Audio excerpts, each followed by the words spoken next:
burn some daylight. Welcome back. We were going to try to do an all-star watch along last week. Didn't work out. All-star game was pretty fucking epic. We'll get to that here in a minute. But we were talking A's versus Rockies here just before the show, and it's so funny. It's so funny because we're talking to Rockies on pace for the worst record ever. They've been winning too much for my liking here lately. They're not on pace to lose 130 anymore, and that upsets me. Like they're trying too hard. The A's are at 42 wins, so not much better, but the A's are so much more fun to watch. Like they really have some players. Like they have no pitching. Their pitching is kind of whatever. Like Jacob Lopez, when he's on, is unhittable. But when he's slightly off, he's very hittable, and they hit him deep. They don't like nickel and dime him. Like when Jacob Lopez is off, he misses like 5 pitches, and they all leave the park. Jeffrey Springs is kind of the same way. JP Sears will get nickeled and dimed to death and then give up a grand slam. Their pitching is just kind of whatever. Mason Miller's a beast, but it's pretty rare that they give him like a save opportunity. Sometimes they're just bringing him in with a 6-run lead just to let the big horse eat. But like their pitching's kind of a mess, all in all. But up and down that lineup, that's one of the most formidable in baseball, honestly. Like you got Lawrence Butler leading off. That guy can go opposite field home run. He can hit it in the alley. Jacob Wilson just hits it wherever all the time. Brent Rooker crushes home runs. Nick Kurtz is going to be a fucking star for a long time. That guy is a baseball playing fool. He's going to have a gold glove. He's going to have home runs, lead the league in home runs one year. He might win a batting title too. He's got that kind of talent, and he's only 22 fucking years old. Yeah. Tyler Soderstrom could be elite for a long time. Denzel Clark, one of the best defensive center fielders we've seen in quite some time. And a big man too, 6'4", 220. And he just got put on the IL, and he was starting to really swing the bat. Yeah. Not for power, but he was like putting it in the gap. And when that guy's on the base, whoo, yeah, it makes the defense pucker up a little bit. Like that guy's so fast. And I can't name anybody even remotely close to as exciting on the Colorado Rockies. And that's the difference. It's a huge difference. We were talking about how the A's and the Rockies both were struggling franchises since 2010, really. Yeah. Have not, been at their best. The A's, however, are the fourth winningest team since the year 2000 in the entire league. Rockies are not. But we were talking about the difference in the cities, Denver versus Oakland, and the fan bases. And when the A's struggled, it was obvious. Their fan base stopped showing up to games. They showed up for the concerts. They had one of the lowest attendances on average every season, bottom 5.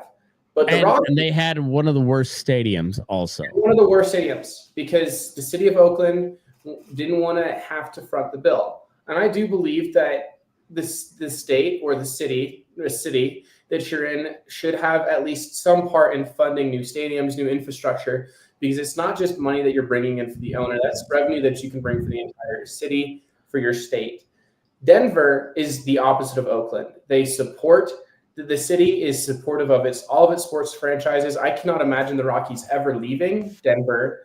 Oh, and they have an immaculate stadium. Like I've never seen in the entire country. No other stadium looks like ours. You can't see the Rocky. The only complaints about Coors Field are from pitchers, and that's for that reason's obvious. But and like they have a great clubhouse. They have all the amenities and the food is for all affordable. Like they have one of the best viewing experiences of a baseball game. Absolutely. It's a fantastic stadium. Which is why 30,000 people still show up on average for every Rockies home game. The Miami Marlins, when we swept them for the first series win and the first series sweep for the Rockies of the season, when we swept them in Miami, they averaged around 6,000 people. If the Marlins, for the same series just in Coors Field in Denver, the average would have been 30,000. And for that third game, it would have been closer to 40. It would have been a sellout crowd. Just to see the mediocre Rockies try and win a series, try and get a series sweep. Yeah. The owner, Dick Monfort, will never make a change unless we do what the A's fans did unsuccessfully and try and basically hunger strike him out. Hunger strike the owner out, or hunger strike the owner into figuring out how to keep and produce talent and bring talent into Coors Field. There is no reason for the Rockies, with how strong the fan base is, for how friendly and amicable the city is, how amazing the stadium is, how great people want to live in Colorado. People move to Denver in the off season. I know my cousin has, people he knows who live in Denver fully, like during the off season. People want to come to Denver. We cannot keep anybody in Denver because we don't want to pay them. We paid Chris Bryant 6 years ago. If we paid Chris Bryant, I'd be like, oh, hell yeah. We are, pairing him with Chuck Nass in the outfield is a great idea. But unfortunately, we got Chris Bryant 5 years past his spine injury diagnosis. Hey, but out of his time. Hear me out. We got Mickey Moniak. We do have Mickey Moniak, and he's doing okay. He's doing solid. He is producing. Does he remain a Colorado Rocky after August 1st? No, I don't think so either. No, I can see him going down I-70 to Kansas City. City. That'd probably be a good, either that or down to Arizona. Arizona is trying to make a push. They are 50 and 52. They are not that far out of it yet. That's a classic like Eric Burns move back in the day.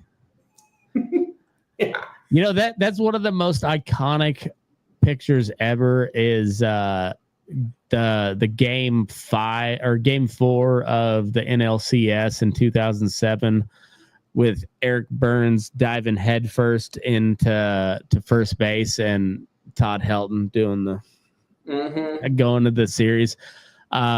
He seems like a Mickey Moniak type. Mickey Moniak seems like an Eric Young type or Eric Burns type. Just like, he's going to a contender somewhere, and probably not like a big name contender. He's going to be a mid-market. He's going to be Royals, Cardinals, D-backs, something like that.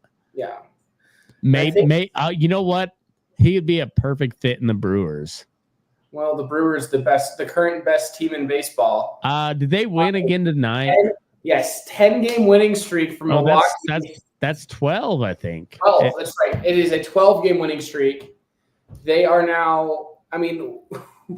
The Cubs won today, didn't they? Yeah, they do. So they're still they're a game up in the National League Central. No, the Cubs and Milwaukee are tied for the best record in baseball at 60 and 41. Oh shit. Detroit is in third, or technically in second, but is in third with 60 and 42. And then remember Toronto? I remember saying something in April along the lines of, don't count this Toronto team out. They are better than they look on paper, and they're going to do something this year. And I remember you and Jake, I remember you and Jake had the same reaction when I said Vanderbilt was going to beat Bama. And it is July 22nd, and Toronto is 3 games up in the AL East. So all right. Let's rewind it. All right. They might not win the East, but right now I'm right, and I'm going to ride this high. Okay. All right. Well, let's rewind, and so I've got the A's set as my favorite team on MLB, so the AL West comes up as the first. Houston Astros are 5 games up on the Mariners. I love Big Dumper. We've been fans of Big Dumper on this show well before ESPN and everybody else. And Aaron Boone is the worst manager in the history of baseball.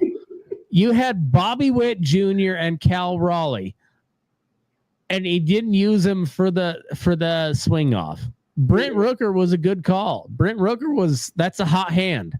He's the only reason you made it to the swing off, and he hit 2 out of 3. Good job, Rook. Randy Arozarena is not a bad choice. I'm not gonna lie. He was swinging a hot bat, but Jonathan Aranda, get the fuck out of here. You had Bobby Witt and Big Dumper at your disposal. You have the guy that just won the fucking home run derby in the same stadium the night before, and you don't pick him for your swing off. What the fuck are you doing? Absolute clownery. And that's why the Yankees what the fuck, dude? The only Canadian team. But hold on. I got one. Or this one. They both work. All right. So Astros 5 games up on the Mariners. Mariners are. I don't believe in them. I believe in Big Dumper. I don't believe in that team. It's their pitching staff. Brian Woo's a fucking dog. Logan Gilbert's a dog. Kirby to be determined. Cal Raleigh's a dog. Arozarena's little dog. He's a dog, I think. The rest of them kind of whatever. Even and that includes Julio Rodriguez. He's at best a little dog. Yeah. At best. Rangers, they've got some pitching. Corey Seager's been coming on. The AL West is still wide open, except for the A's are not coming back. The Angels probably not coming back. They had a little run for a while, and the Angels are kind of fun. They've got some pieces. They've got some, like, honestly, if you're bored late at night, tune into an Angels game. They've got some guys that are pretty fun. Joe Adell is fun. Neto at shortstop is fun. Tyler Anderson pitching is good. Kikuchi is fun. Like, they've got Trout, obviously. But the Angels are kind of fun. They're in the same category of the A's. Like, they're not going to win anything, but they got some pieces that are fun. They're fun to watch. A couple weeks though from being back in the wild card conversation. I mean, they're hanging around 500. That's true. That wild card, the Mariners they hold it, but not by a whole lot. That's true. I take that back with the Angels. Yeah, they're 3 games under 500, and I think 500 is like you're nipping on a wild card spot in the American League. So the A's, I don't expect anything from them except to be just feisty. They're going to be pesky. They're not going to be in the playoff picture, but they had 2 guys in the All-Star game, deservedly so. And I wish Jake, I'm gonna concede the hat bet with Jake on Jay Willie and Scooble strikeout versus hits. Scooble's already 60 hits or strikeouts over Jacob Wilson, so I'm gonna concede that bet but I want to do it on my terms. Like, I get to pick the team. He can pick the hat. I was going to pick the Reno Aces, and he can pick whatever hat from there. But we also make a second half bet, and I think it's going to be. I think I'm going to throw you in on this as well. It's going to be Rookie of the Year. I thought that Jacob Wilson had it locked up, but fucking Nick Kurtz is coming on strong. Nick Kurtz. It's wild that, in my opinion, those are my favorites for AL Rookie of the Year, and they're both out of Sacramento. Dude, Nick Kurtz was AL Player of the Week this week, and he had a OBP of 13 something. Like it was stupid. He went 3 for 4 with 2 doubles and a home run, and then went 3 for 4 with 2 doubles, and then went 1 for 3 with a home run in 3 straight games. The dude's going to be a star for a while. He's 22 years old. He's 6'5", weighs about, I think he's like 240 is about what he's listed.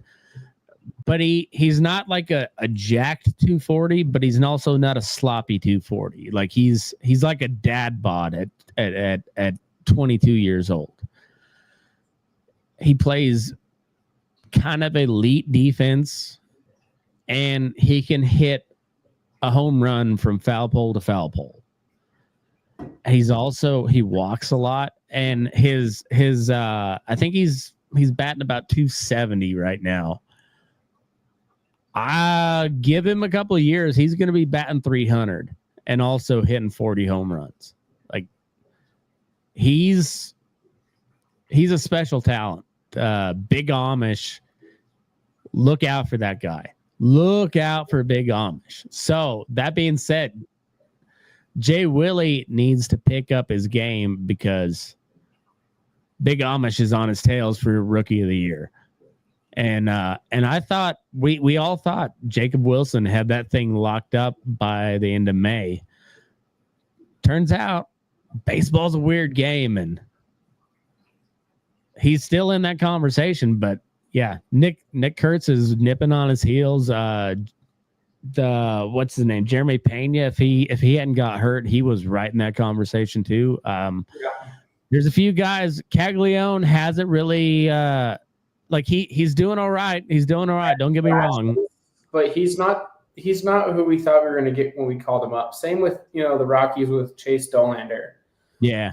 I think his hype in Jackson Holiday last season, the hype kind of outraced the player and the readiness. And, we've seen how good they can be. We've seen how good Jack Caglione can be. But he is not the candidate for Rookie of the Year that we thought he was going to be. No, but on the other hand, Roman Anthony is kind of quietly making that case, but he's not hitting the bombs. He hit the 2 home runs in the same game, but he's quietly hitting like 280 or something like that, isn't he?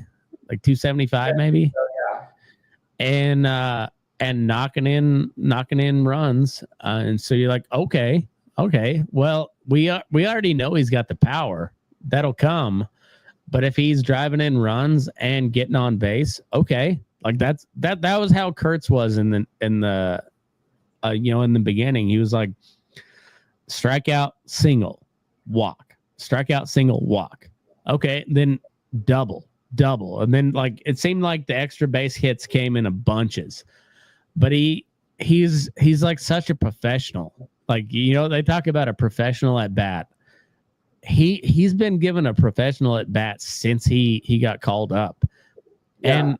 And it can't be stated enough that a year ago he was in the College World Series. Like he was not in professional baseball. No. And now he's a leader of the team, and you're like, I'm so stoked as an A's fan. Like that guy's gonna be in Vegas. And he's going to be the guy in Vegas. Is it going to be him and Wilson? And hopefully by the time Butler and Rooker, like just those guys facing them every day. Fuck. I would hate to be a pitcher in the American League West. Goddamn, dude. Yeah. No. That Now the American, or now the Sacramento, soon to be Vegas A's need to get some pitching, some dudes. Do you think they're going to try and buy, or do you think they're going to wait till the off season and then try to reload? I think Severino's gone at the trade deadline, and I hope so. And not because I don't like Severino, but because I like Severino. That guy's a fucking dog. I think he should be on a contender, and I think he didn't know what he was getting into with the A's when he signed. And they paid him. They paid him pretty good, but they didn't like. It's not a terrible contract, but I like Severino. I really like Severino. I watched him warm up, and like the dude's a dog. But yeah, I think he didn't exactly know what he was getting into going into a minor league stadium, and I like you need young guys for the rest of the time there in Sacramento.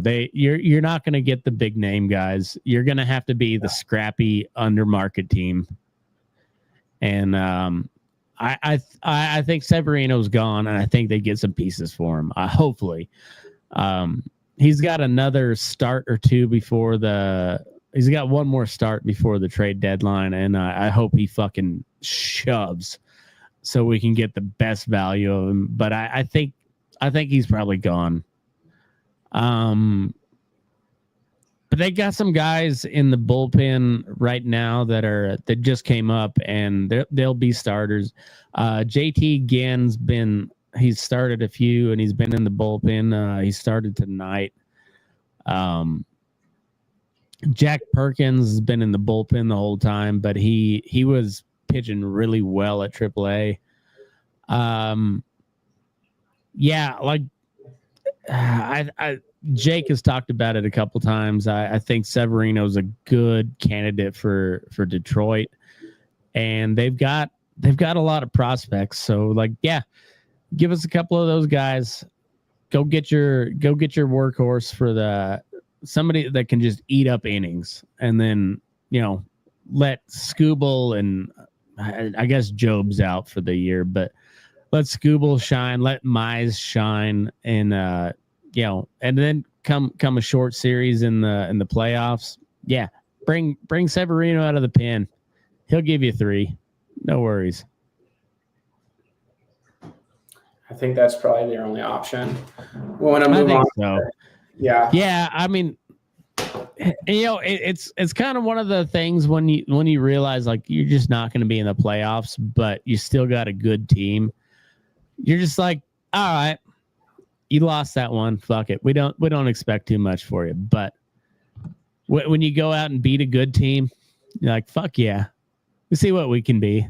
We can see what we can be. But yeah, I think Severino would be a good piece.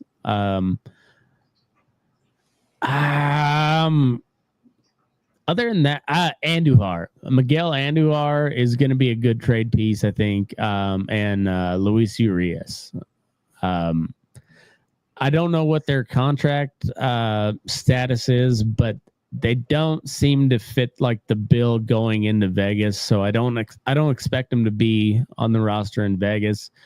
And right now, Andujar is worth something. He's been hitting really well. Luis Urias, if not an everyday second baseman, he's a great off the bench guy. And those guys make their presence known in the postseason. So there's some value. Absolutely. All right. So AL East, Toronto Blue Jays are now 3 games up on the Yankees. You know what? I'm going to have to tell my boy that we'll enable Canadians only when they're beating the Yankees. Okay. If the Yankees are below second place, then we don't root for them. But if the Yankees are in second place, yeah, we'll enable the Canadians for that. I can get behind that. The Jays have been on a fucking tear. They've been on a fucking tear.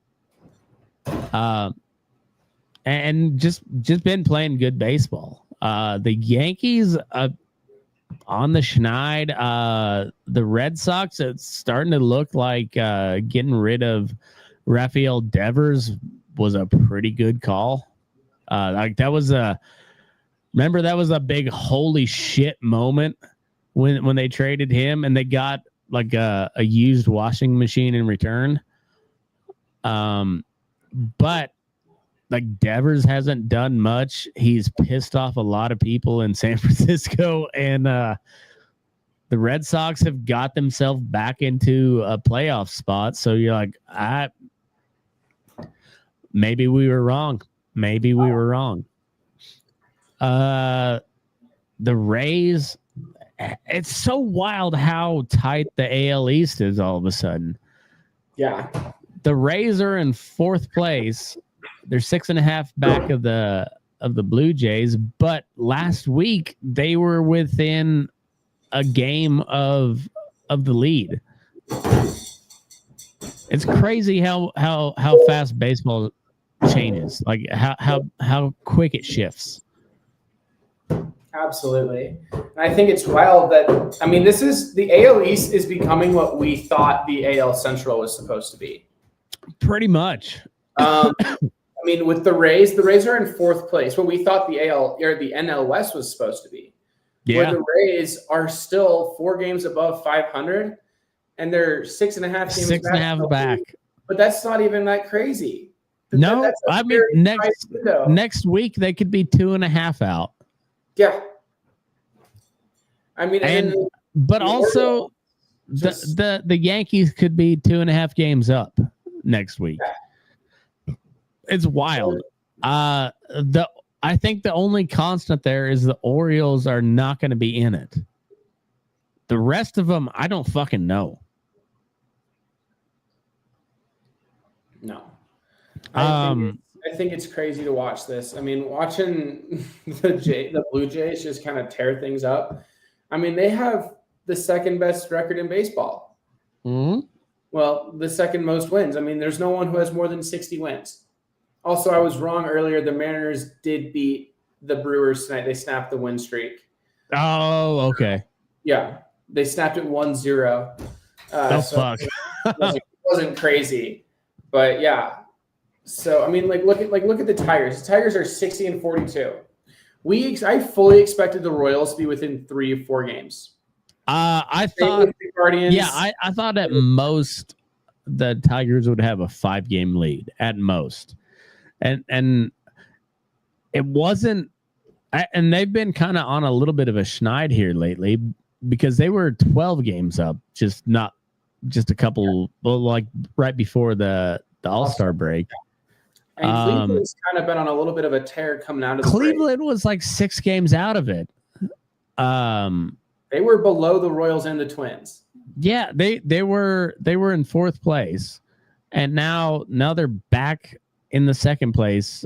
They're still 9 games. I don't think anybody's catching the Tigers. But I think the Tigers. I think we called that early, and I think that's one of the early calls that was correct. I think the Dodgers was the only other one, but that one's a little Yeah.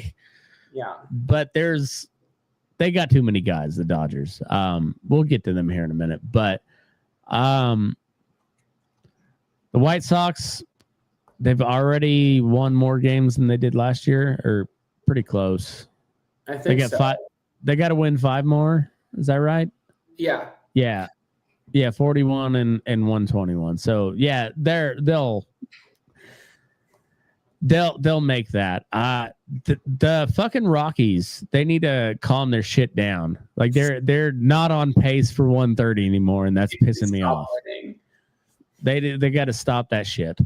But yeah, AL Central's wide open for that for a wild card spot. The Tigers are running away with it. Scooble, like, can we glaze Scooble a little bit? Jesus Christ, dude. I don't think he's close enough. That guy is insane.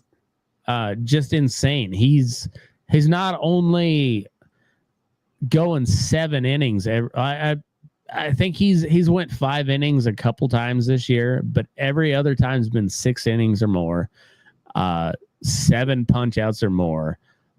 And he's only gone over 100 pitches, I think, once. Yeah. He's efficient. He's smart, and he knows the guys that gets him, like Corey Seager and Alex Bregman. He's been like, just let me have one. Let me have one, guys. Like, he knows when they've got his number, and he's. I think he's the Cy Young winner. I mean, he's second in ERA, only behind Skeens. He's second in. But Skeens is National League, so yeah, and he's second in strikeouts behind Garrett Crochet. He's first in WHIP. He's 5th in batting average allowed, which is still under 200. I mean, he's unlike Paul Skeens, his team gives him just enough run support, to make sure that he gets the W too. And like, wins is a terrible metric to base pitchers off of, but yeah, he's also got 12 wins, 10 wins. 6, yeah, he's 6 in wins. I mean, he's top 10 in every single category that matters. Yeah, and he's just dominant, and it's mostly fastball changeup. Like he's got a lot of pitches in his arsenal, but what he gets you with is fastball changeup. And yeah, he either strikes you out with the changeup away or 102 right at your fucking chin. Come get it, bitch. And you just then he yells like a fucking Viking coming off the mound too. And you're like, I there's nothing not to like about Paul Skeens. Tarek Skubal. Paul Skeens, same way. Like, Paul Skeens just doesn't get any run support. No, he is the best pitcher in the National League on the second worst team. Yes, and then Zach Wheeler is also the best pitcher on one of the best teams in National League. Like, it's Zach Wheeler gets overshadowed like he always does, but Zach Wheeler's been pitching a fucking gem all year. And he what is he, like 33, something like that? He's not. Yeah, I think so. I think he's kind of getting up there. But he's been overlooked for Cy Young a couple different times, and it kind of seems like this might be one of those years because Paul Skeens is Paul Skeens, but also look at what Zach Wheeler's doing, and he's fucking dealing. He's 35, so this is his like twilight season. He's got a 2.39 ERA. He's pitched 128 innings. He's got 164 strikeouts, and he's got a WHIP at 0.88. I mean, this might be his best season ever. And he might get overlooked for the Cy Young again. He's going to get snubbed for the Cy Young. Yeah, absolutely. Again. Because Skeens is so dominant. But when you look at, alone, the pitching stats, it's Wheeler who has a lot of it. I mean, Paul Skeens has got the best opponent batting average, but Wheeler has more strikeouts. He's got a better WHIP. He's got a better inning. He's pitched more innings. He's like, I mean, the wins don't matter. It's like Bobby Witt with an MVP race last year, where he was having a fucking MVP season, but it didn't matter because Shohei was doing Shohei shit, And you're just like, God damn it. Bobby Witt was also doing some awesome shit. Aaron Judge was hitting all these home runs, but you're also like, hey, Bobby Witt was doing cool shit too. And nobody even cared because like Aaron Judge was hitting 60 home runs. Yeah. It's kind of like like Pujols back in the day was that's the best hitter I've ever seen in real life. Like he's fantastic, but he had to go against Barry Bonds, juiced up Barry Bonds in 73. Juiced up Barry Bonds. I mean, he went up against some of the best. Yeah. All the way through like the 2015, like 2010s. Yeah. He was still putting up those crazy, amazing numbers. He was still someone that you wanted to have on your team. But yeah, exactly. But that's how I feel. Like Zach Wheeler's like yeah, I'll take Zach Wheeler every time. Well, when I play a spin ball on the MLB app every day, like if Zach Wheeler comes up, yeah, I want to get Zach Wheeler. If I don't get Zach Wheeler, I'm gonna spin again, and I might waste a good batter to try to get Zach Wheeler because I know that guy's fucking dealing. And I know he's probably not going to win the Cy Young because Paul Skeens is also fucking amazing. And he's got more hype on him, but Zach Wheeler just quietly goes out and shoves every fucking game. Yeah. I mean the Phillies pitching staff is pretty grossly underrated. Christopher Sanchez just put up a 12 strikeout complete game shutout over the now I've lost it. Whoever they were playing tonight. I just had the article and the Red Sox. Yeah. I mean against Walker Buehler. Yeah, one run allowed in 9 innings of work for Christopher Sanchez tonight. And that's another guy who's having a phenomenal season.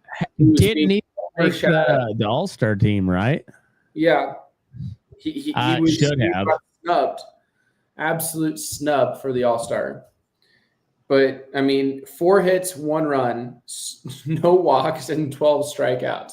And they're still only a half game up on the Mets. And the Mets are Kodai Senga got lit up the other day, and it's kind of the only time this year that he's got touched up. Kodai Senga is another guy that could have made the All-Star game. Who's quietly before his last start was a sub-2 ERA and a guy that's been pitching a lot of innings. Yeah, the NL's got some dogs. Got some fucking dogs. You really do. But also so does the AL. Like Jacob deGrom, the A's got him tonight. They got him for 1 run, and it was the first at bat of the game. Lawrence Butler took him deep, and he went. I think he went 6 innings. But Jacob deGrom, Tarek Skubal, Hunter Brown is pitching out of his fucking mind. What's his Brian Wu from the Mariners is filthy. That game the other night, it was Hunter Brown, Brian Wu. That was for the first 3 innings. It was just lights out pitching.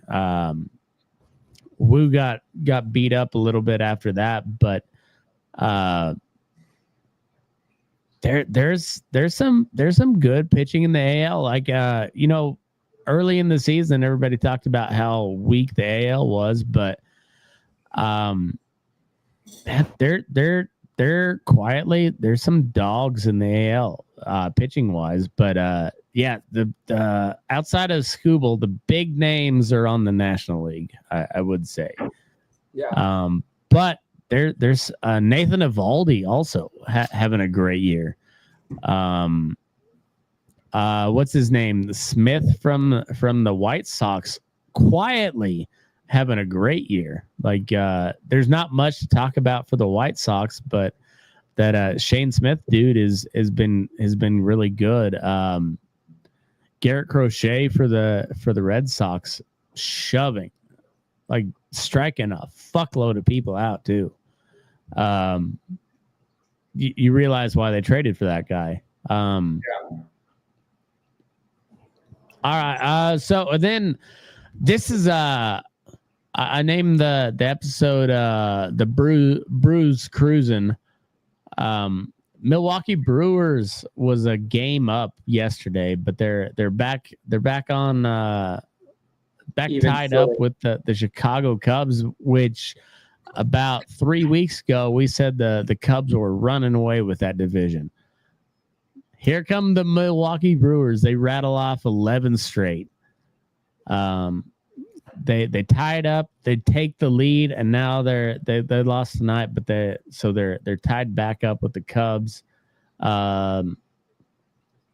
We were talking about the Cardinals kind of making a run, and now they're 8.5 games back, tied with the Reds. Have made a little bit of a push to get back over 500 and get back sort of in the picture, at least in the division.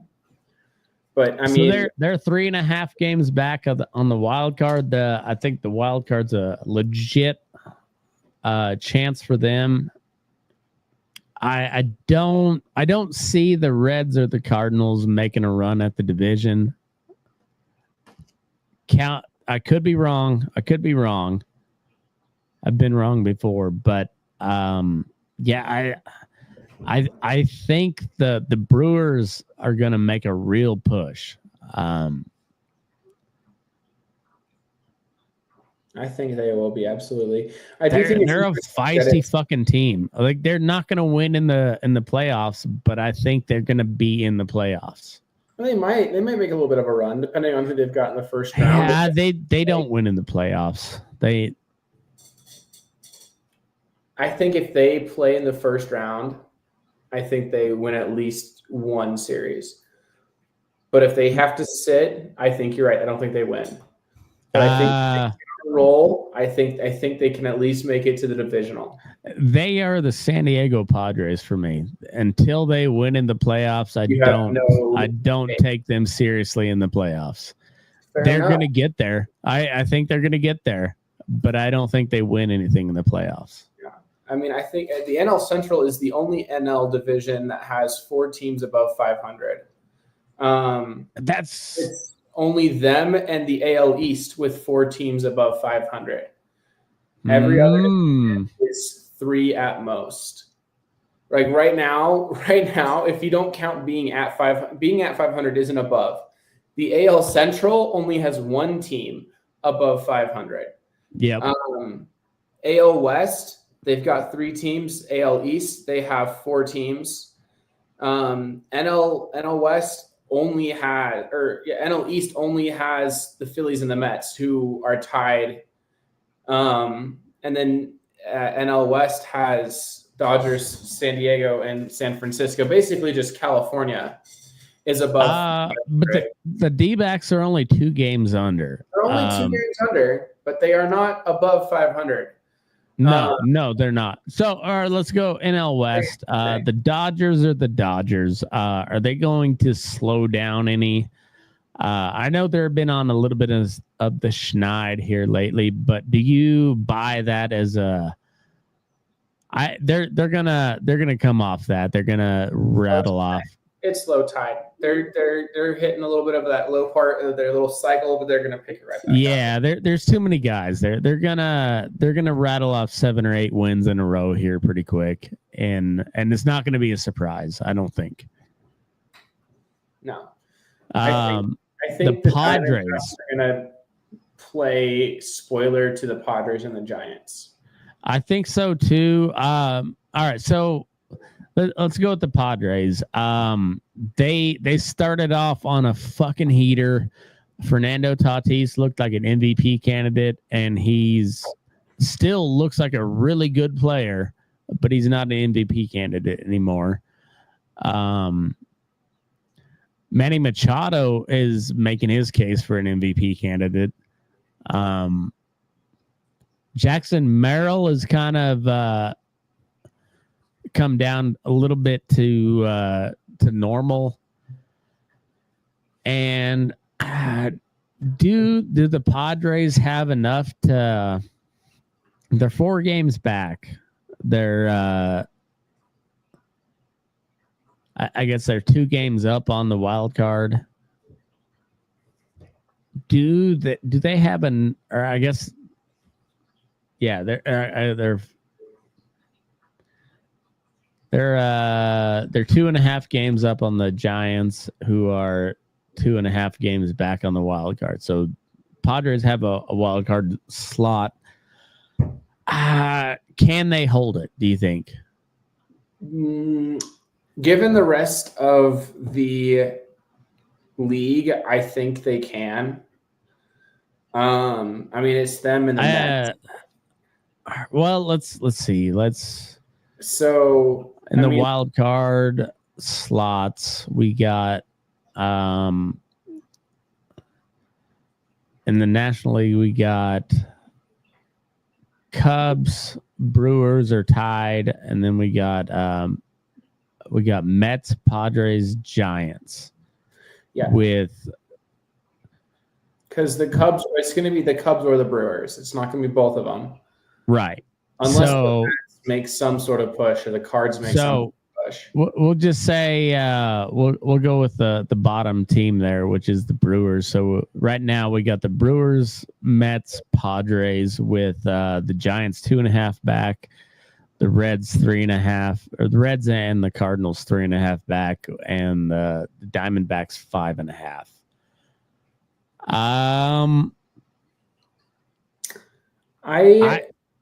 I think the Brewers, I want them to win the Central. I don't think it's going to happen. We were talking on text earlier today. The Cubs are one of the best teams in baseball. I think they'll pick it up. I don't buy the Brewers over the Cubs. I think the Cubs are a better team, particularly in the postseason. So I don't care who wins the Central, whether it's the Cubs or the Brewers, but I think it will be the Cubs or the Brewers. Two teams come from the NL Central. But I think the Cubs go further, regardless. I don't buy the Brewers in the postseason. Brewers might win the Central, but they're not going to go past the first round. Yeah, I think honestly the Reds might make a push, but I do like the Diamondbacks to play spoiler and knock the Padres out. The Giants might, make that little push and catch up to them, and comes down to it, and the Diamondbacks are playing spoiler to the Padres. They are not shown to be as clutch as they should be this season, and I don't know if they can hold on to it come September. Yeah. A team that I think that my favorite to make the wild card, my favorite wild card team, a little bit of a dark horse out of Colorado, the Rockies. They're only 30 games back. That's just 1 month of winning. You know what? Just one game at a time. Just take it one game at a time. I mean, I think in August the Rockies aren't going to lose. They've got 6 games to give. I think there's a big chance that they're going to finish at or above 500. I've seen this team. I think they've got it in the bag. Well, on that note, the Sacramento Athletics are only 18 games out of the division race. Rockies, Athletics, they're 12 games out of the wild card, and they've got no pitching to speak of, but they've got a potent lineup. And you know what? Angels in the outfield. That was an American League West story, but let's revamp it. We're gonna go with the Athletics in Sacramento. They're gonna make the playoffs, come hell or high water.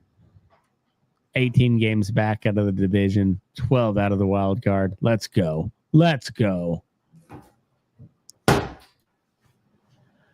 All right, so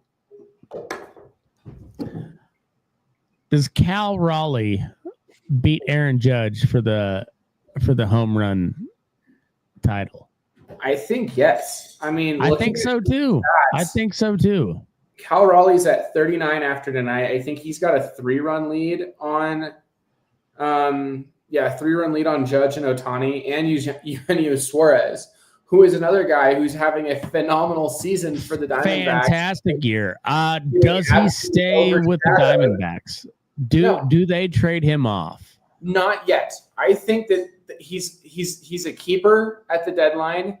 If they struggle to close it out and he still has a great season, I think he can bring in a lot. I think a lot of power. I think he's gone at the deadline because he's on an expiring contract. So they got a chance to get something for him, and realistically, I don't think they make a play for the playoffs. I can understand that. I guess if they were to sell him, they'd probably try to get him over to the American League. Yeah, you don't want to trade him in the National League, but can you imagine a Eugenio Suarez and Cal Raleigh on the Mariners? I was gonna say that makes a really good spot for him in the Mariners. Because third base, who is their third baseman? Now I can't think. I'm gonna see who played today. It's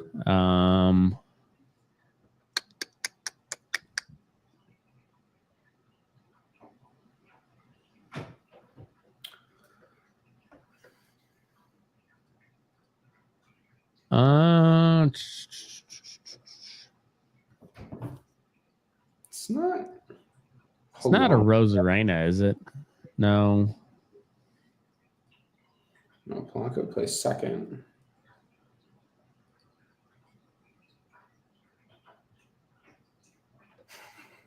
Look at us having our stuff on. I know. Boomer moment. Here we go. Roster.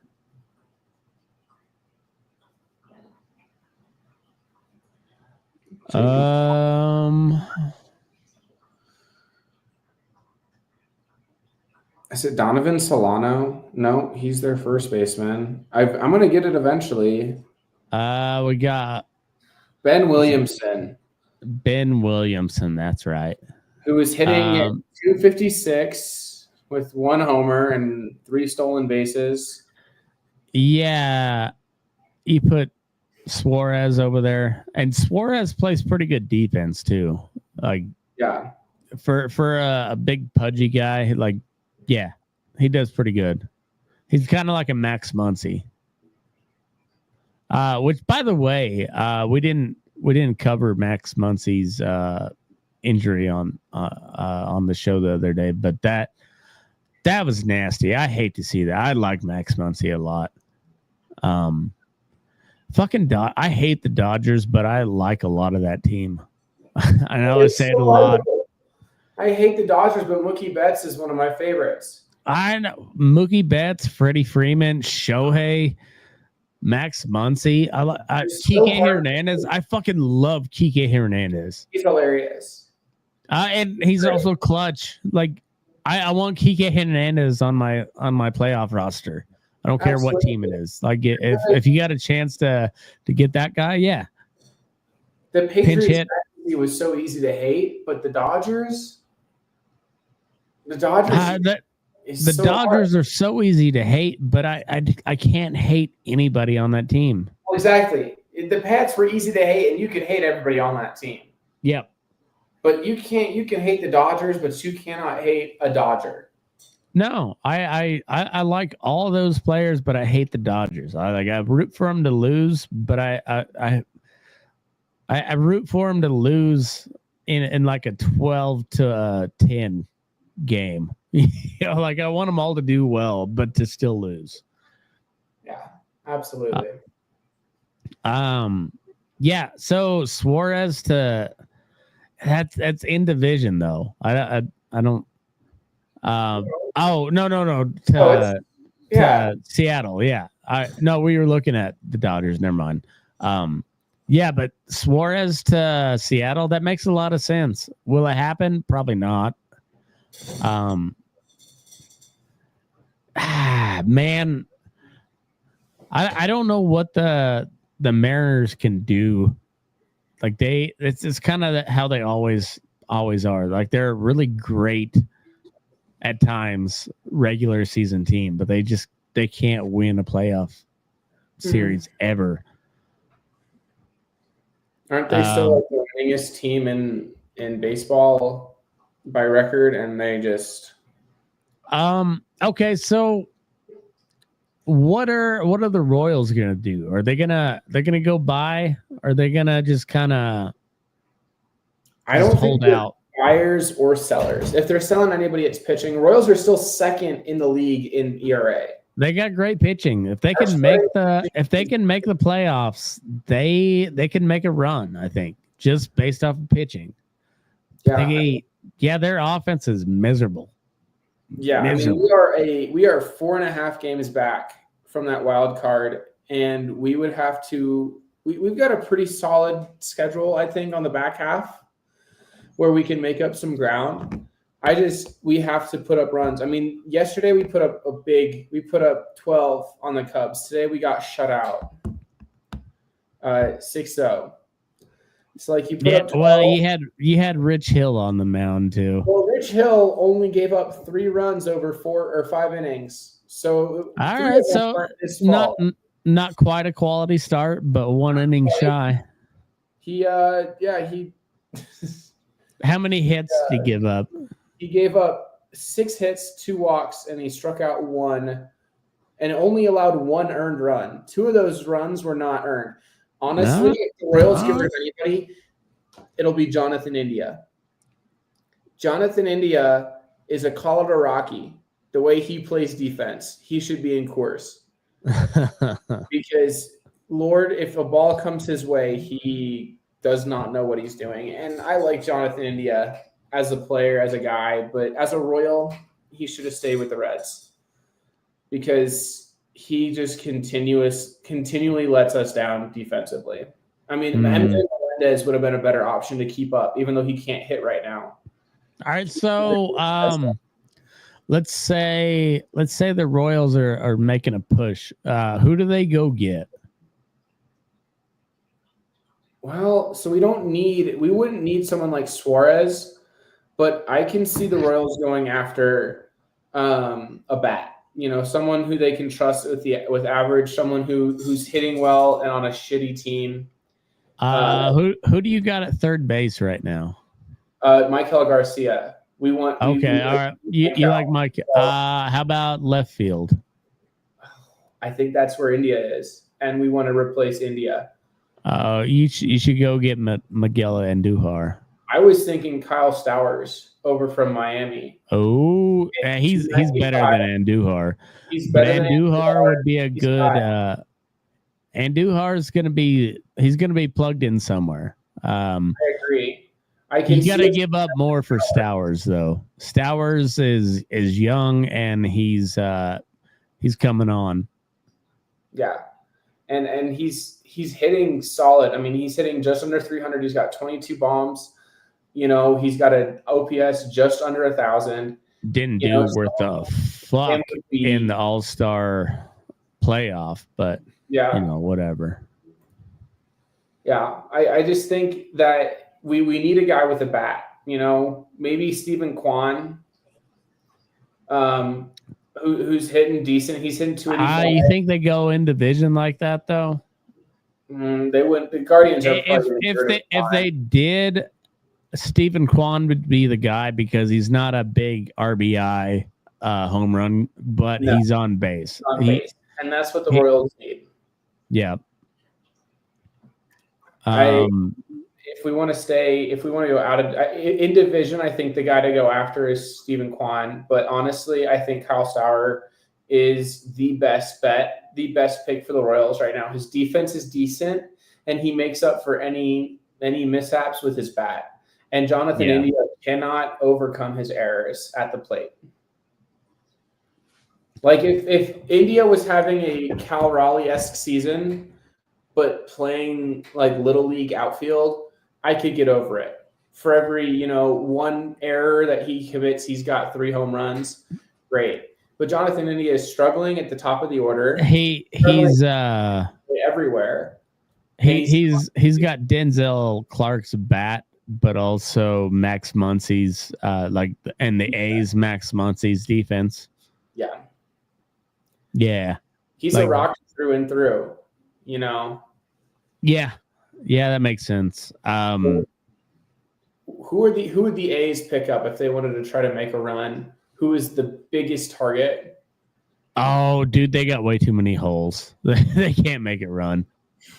If they decided, hey, we're gonna go make a run, who is the number? If you were the GM, if you were the guy in charge, you're like, hey, I want to make a run, we're gonna get one guy. Who's that guy? It'd be a right-handed pitcher. It'd be because their lefties are pretty good. So Lopez, when he's on, he's unhittable. Like that dude's gonna be a stud. I think he's either gonna be a stud or he's gonna be bounced in the next year because he gives up too much stuff. But also when you see him when he's on, fuck, he's gross. He's absolutely gross. Jeffrey Springs is the same way. Like if he can not give up a run in the first or second inning, he's nails. He'll give you 6 innings and an efficient 7 Ks. JP Sears is kind of the same thing, but less. Like I trust him less. As far as right-handed starting pitchers, we got Severino, who I think can be good. I think he just needs to get out of Sacramento. Yeah. So that's your trade piece. You need to go get some pitchers, but yeah, they got too much. They got too many holes, and mostly in the pitching department. Yeah. You've got Mason Miller closer, but you don't have anybody who's going to be able to get them to close out a game. Lineup wise, though, I mean, you'd be hard pressed to find a better lineup. Honestly, they're stacked. They're stacked. On paper, the A's should be the best or one of the best hitting teams in baseball, and they routinely are. At times, they are. Consistency will come, and I think it's because it's a pretty young team. But it might be. People kept talking about how the O's, like the Orioles, were one of the best, like the best young team in baseball. I think the A's. I genuinely think it's the A's. I think so too, and also they've got some guys coming up too. Like they've got so today they had Colby Thomas in left field, and I forget who they sent down for him, but they're stacked in the outfield. They're kind of stacked in the they don't have an elite defender in the infield outside of Kurtz. Kurtz is going to be a Gold Glove first baseman. Kurtz is a fucking star.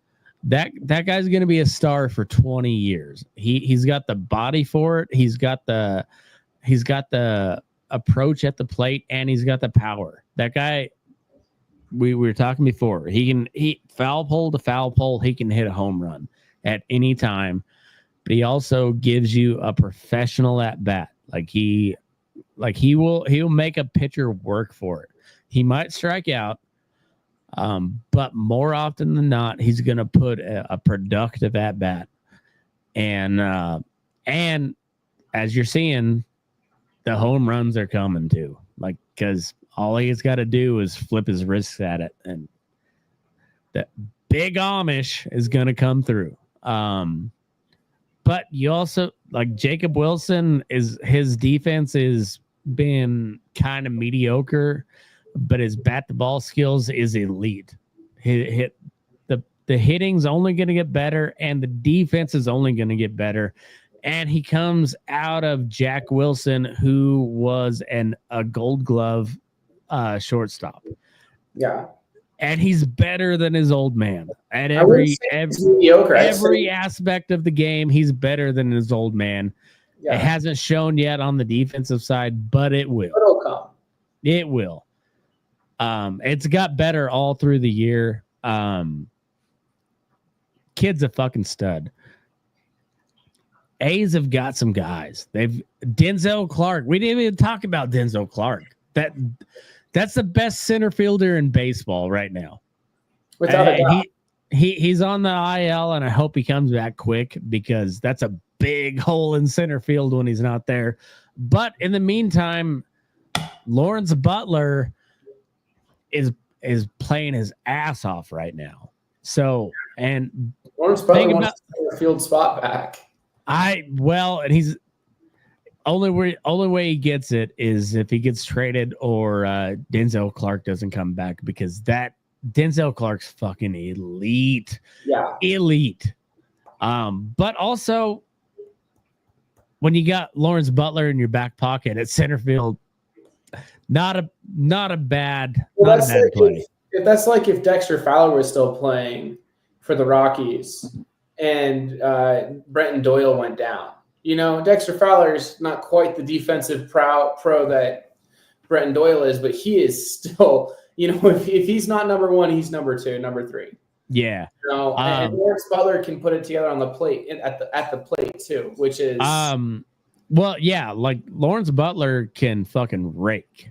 Like but the thing is, like, Denzel Clark was starting to put it together. Like, he's hit a couple home runs. He's actually got one of the longest home runs in the MLB this year. He hit one 471 feet. Yeah. A bomb.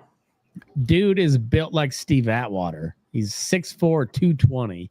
Yeah. And runs like the wind, but also like Chandler Simpson runs like the wind too. But Chandler Simpson can't play defense. Mm-mm.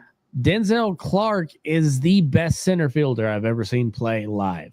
Like he's routinely, you see one, you're like, oh, that's in the alley. That's extra bases. And Denzel Clark is waiting on it.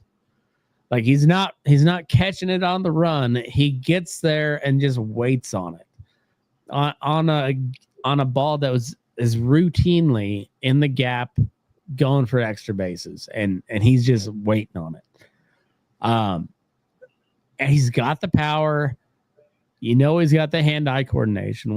Once the hitting comes, like, he doesn't have to hit a lot, but give me 250 with 40 RBIs a year. Fuck yeah. The dude's a stud. Dude's a stud. You can't complain with that, with those numbers. Dude, the A's scouting department is pretty on point. They got some guys.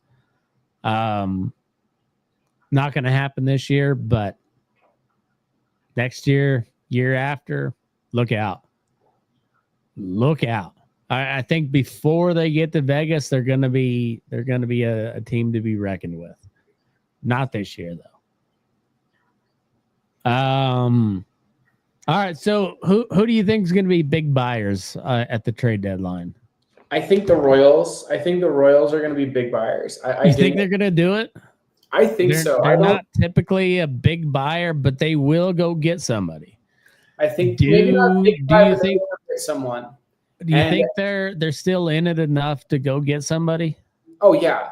I mean, look at how fast this swing is going. I mean, with the rest of the AL, all they have to do is make the wild card. I mean, there's no catching. There is no catching. Once you get in the postseason, it's all bets off. Yeah, they are 4.5 games back. I genuinely think we're going to see a collapse from Boston or Tampa Bay that opens up that door. And I do think that Kansas City is going to be able to close that gap and hold that. I think they're better than the Guardians. I think they're better than the Twins. I mean, and we know the Rays are not going to go get anybody. They're not going to spend any money. Can they stay feisty enough to stay in it? I think they can. Yeah. I called them early in the season, and I've been right up to this point. I think the Rays are in the playoffs, which means either the Twins or so right now the AL wild card is the Yankees, the Mariners, and the Red Sox. Tampa Bay is a half game back from Boston. I think. I don't think the Mariners stay there. You think the Mariners are going to collapse?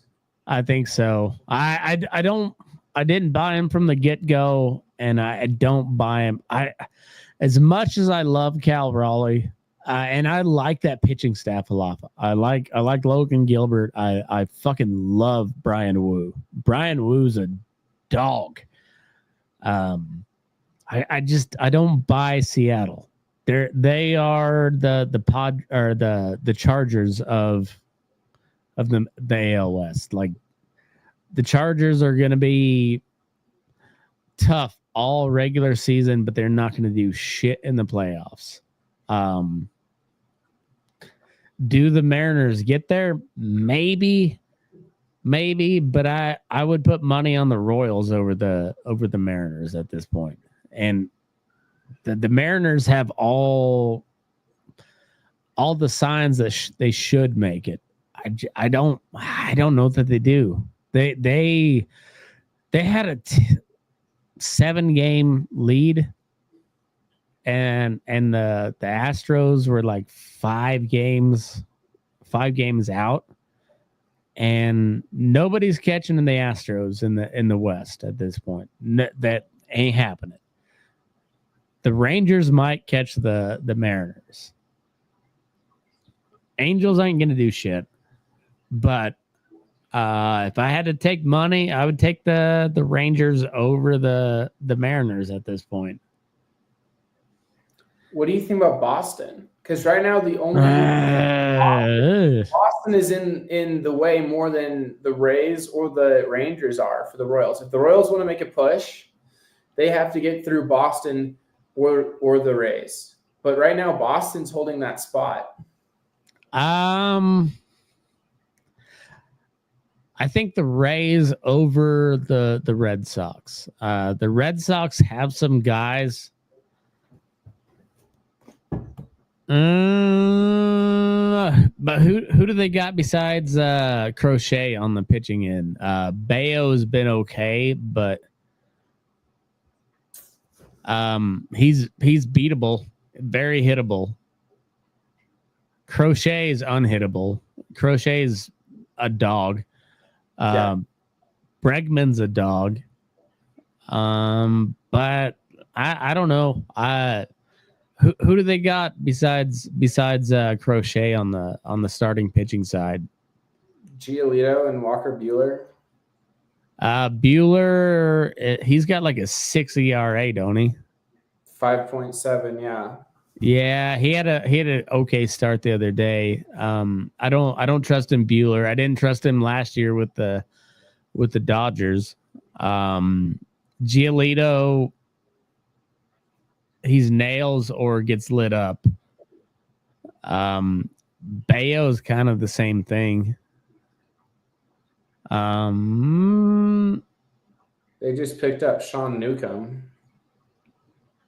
He came from the A's. Yeah, like what was that, yesterday or like just a little bit ago? It must have been just today. He pitched today against. I think he was with the Red Sox before we got him. I think. So he came back. He went back to Boston. Yeah, I think so. I could be wrong on that, but I'm pretty sure we got him from the Reds or from the Red Sox. But he's not a starter. He's like a long reliever. Yeah. I think the Rays got a better chance. The Red Sox have better guys on paper, but the Rays know how to be there. Yeah, I mean, honestly, batting wise, they're not the Sox don't have a guy. Like they traded their guy away. Well, Bregman. But like right now, Rafael is leading the team with a 270 batting average, and then Duran and Story are both in the 250s. And Story is still in the bigs is like hats off to him. I like Story. He's a Rocky, so like I got a soft spot for Story, but when he sucks, I'm not ever surprised. No, but he's been playing some lights out defense at short. He made a couple. He always has, yesterday and today. So I mean, I don't know. I don't buy the Red Sox. I think I don't either. Spot. I do buy the Mariners. So here's they could be.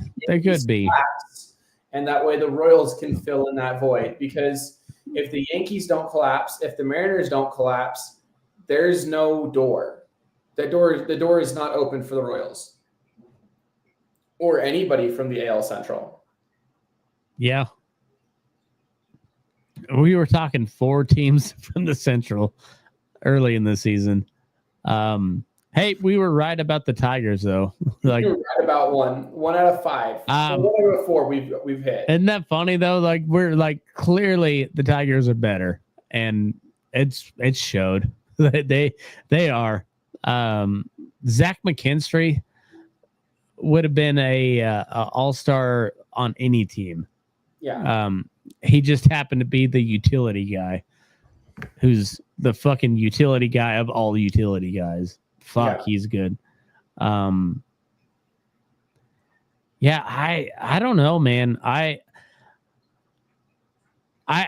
think the Mariners probably should make it, but at the same time, I don't buy them. The way they started out, they looked really good. Like we talked about, and I said it on here. I said the Mariners are the most complete team in the AL West, and I still think that, but they're just not putting it together. And as good of a team as they are, they should be running away with the division, and they're just not. And I think the Rangers could come back.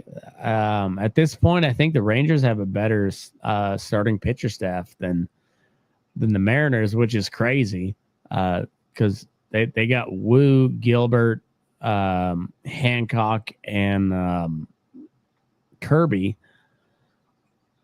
But the Rangers have Evaldi, DeGrom, Leiter.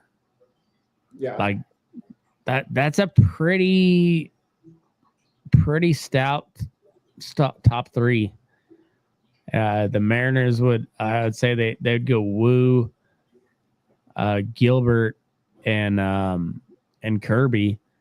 But at this point, call Kirby and Evaldi the same, and Evaldi's been better by quite a bit.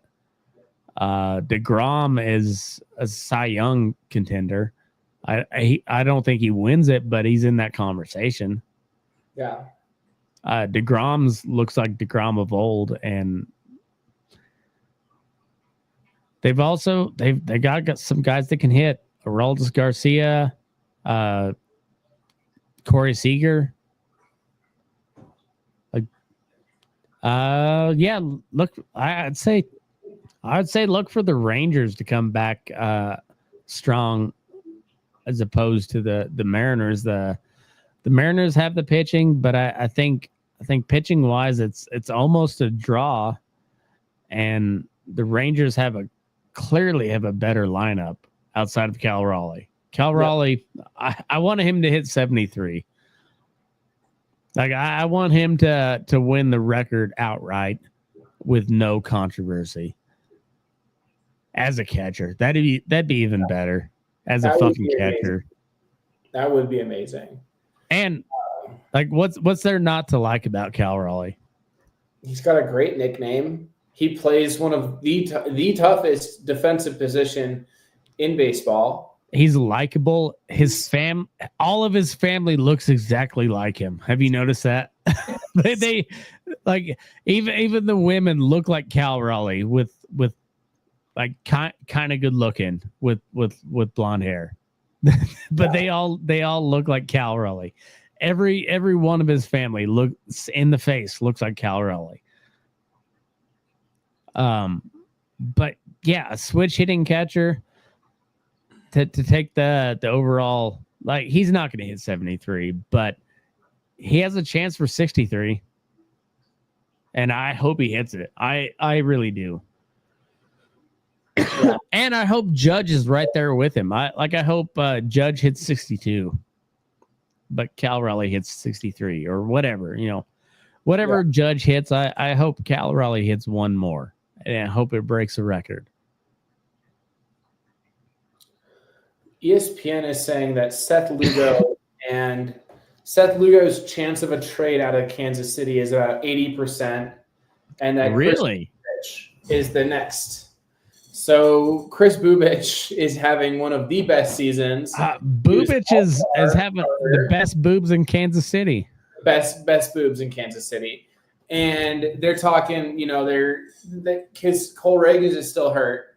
Lugo is about to hit free agency, so it makes sense for them to trade Lugo. But I can see them trading Seth Lugo for Eugenio Suarez. Maybe Eugenio Suarez, I think. Or if not Suarez, someone like Kyle Stauer. I don't know. I mean, I don't want to pick up that contract, but I would rather keep Chris Bubich and get someone who can fill in defensively with an okay bat. At this point, we're losing too many runs defensively than our pitching can handle. We had Rich Hill give up 3 runs today, and only one of them was earned, and he's a 45-year-old man. If the 45-year-old man is only giving up 1 earned run over 5 and the other 2 were unearned, defensively something has to change. Today it was stupid. Bobby was DHing. He wasn't playing short. They had Michael Garcia there and Nick Laughlin filled in at third. But it does not make sense to have bad defense with no offensive trade-off. And that's what Jonathan India is.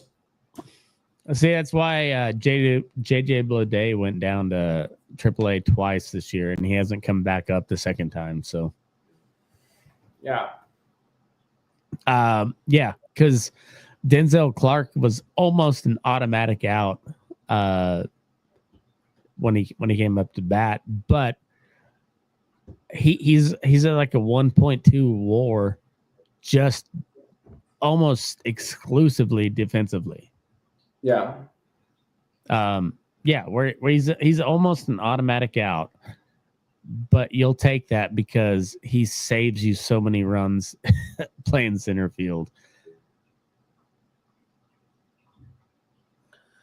Yeah, I don't know. We'll see. Hopefully the next couple days we might see some movements. People are talking about the Rockies trading Ryan McMahon. They've been talking about that for 8 years now. Yeah, and I mean he's still good defensively and offensively. He's putting up okay numbers. He's putting up respectable numbers. He's one of the 2 bright spots on the Rockies this season. It's like him and Jordan Beck. That's pretty much it. That's it. They're not getting rid of Beck because he's young, or still under team control. Yeah. So,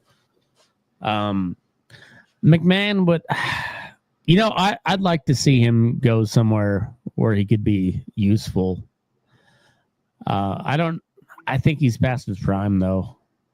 He's mostly a defensive guy at this point. Yeah. Which sucks. It does suck. But there's teams that need defense. The Royals need offense and defense, but not their pitching. Their pitching is great. It's just when, the one hit per inning, gets a guy on base, and all of a sudden you've got 2 earned run or 2 unearned runs because someone forgot how to play. It's like defense this year has been rough for a lot of teams. Yeah, well, in general, I think so. The Royals, the Rockies, the A's.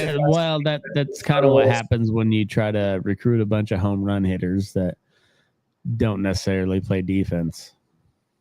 Yeah. But that's what makes a guy like Jacob Wilson so much better, because he doesn't hit the home runs as much, but he just hits all the fucking time, and he's there.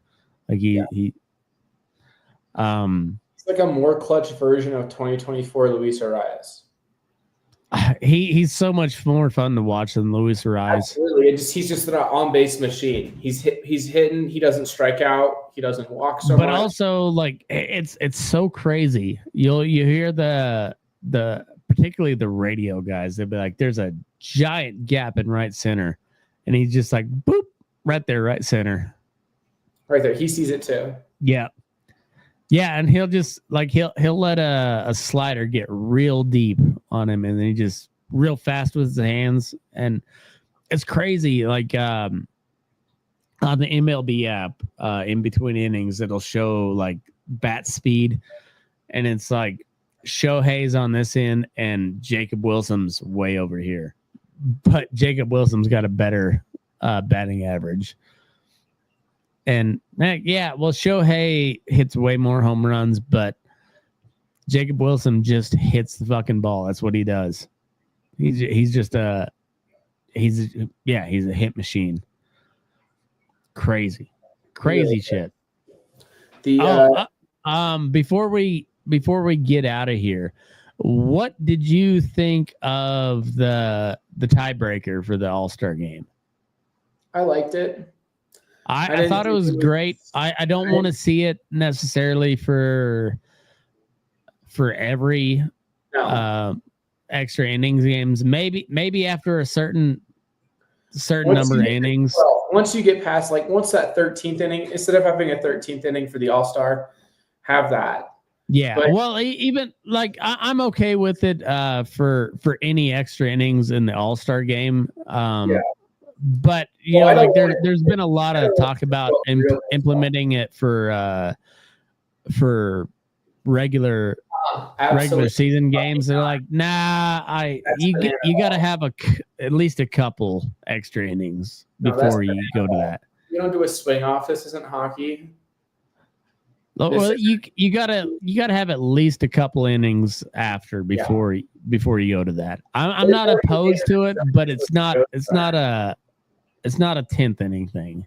Mm-hmm. They've already made a circus out of extras with the Ghost Runner. I miss my 18 inning games.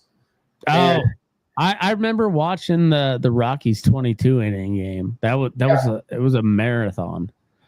Yeah, I think it's great for baseball, and I know it doesn't make baseball money, but it is baseball. Mm-hmm. That's exactly right. It's something I'm supportive of, but the removal of the extra innings, I think, is stupid.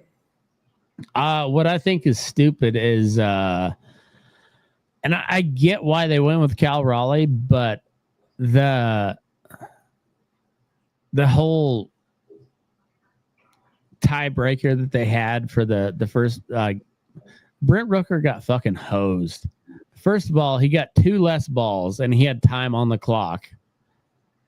And they measured it down to the fraction of a foot. Yeah. That was stupid. And that wasn't not part of the deal when the game started. That was stupid. All that being said, I think Cal Raleigh would have won regardless. But Brent Rooker got hosed on that deal. Yeah.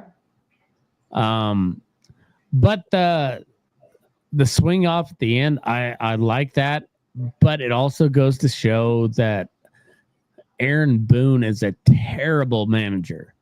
He had Brent Rooker carried. Brent Rooker was a good pick. Randy Arozarena was not a bad pick.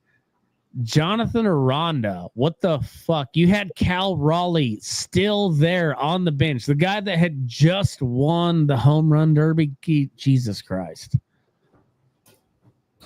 Bobby Witt said they didn't even ask him. Bobby Witt was there. Yeah. Disappointing. If it would have been Brent Rooker, Bobby Witt, and Cal Raleigh, the American League would have won.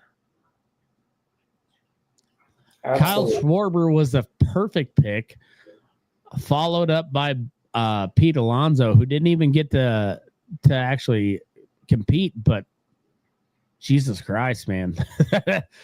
Kyle Stowers was not the greatest pick, but when you're following him up with Kyle Schwarber and Pete Alonso, Aaron Boone sucks.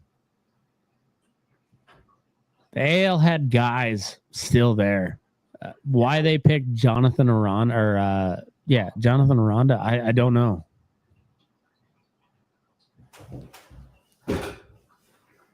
Dumb. No, very dumb. Dumb. All right. I think we basically covered it all. So, all right. Well, next week we'll see you there. Jordan, always a good time. And move your ass. We're burning daylight.